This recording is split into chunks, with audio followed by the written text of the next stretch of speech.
స్వర్ణగిరి స్వర్ణకార మిత్రులందరికీ కూడా పేరు పేరు హృదయపూర్వకంగా నమస్కారాలు. చాలా సెంటిమెంటల్ గా చిన్న ముక్కు కూడా చేయించాలంటే కూడా మా నాన్నమ్మ చాలా సెంటిమెంటల్ గా స్వర్ణకారులను పీల్చి గౌరవించి కూర్చోబెట్టి తర్వాత మర్యాదలు చేసిన తర్వాతనే పని అయిపోయింది. అంటే ఒక మంచి సంబంధం మాధవ్యాలు ఉండేటటువంటి కుటుంబ వ్యవస్థలో నేను చూసినాను.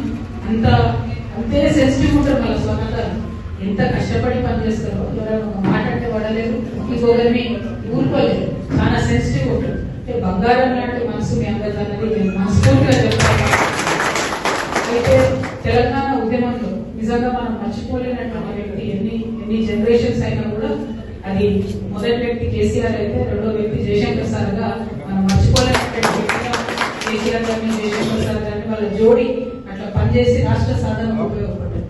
మాకు ఎప్పుడు జయశంకర్ సార్ ఒక మాట చెప్పేవారు, ఏమని అంటే తెలంగాణ రాష్ట్రం వచ్చిన తర్వాత నేను ఖచ్చితంగా బీసీల కోసం ఉద్యమం చేస్తానని చెప్పేవారు.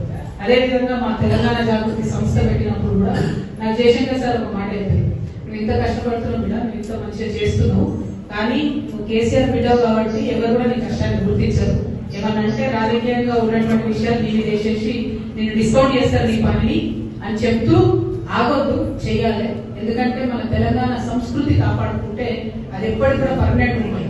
పైసలు పోతే సంపాదించుకోవచ్చు, ఇంకో వస్తువు పోతే సంపాదించుకోవచ్చు, కానీ మన సంస్కృతి పోతే అలా తిరిగి రాదు.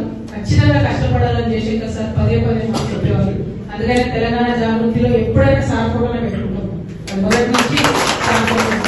అయితే బాధాకరమైన విషయం ఏంటంటే అమరుడు తమ్ముడు శ్రీకాంతాచారి గారు చనిపోవడం. అక్కడ కూడా తెలంగాణ జాగృతి పదే చెప్తూ వచ్చింది, అసలు ఆత్మహత్యలు అన్న దానికి వ్యతిరేకం మేము. ఎందుకంటే ఏదైనా కొట్లాడి కష్టపడి సాధించాలని చెప్తే ఆత్మ బలిదానం అన్నది చాలా దారుణమైన విషయం.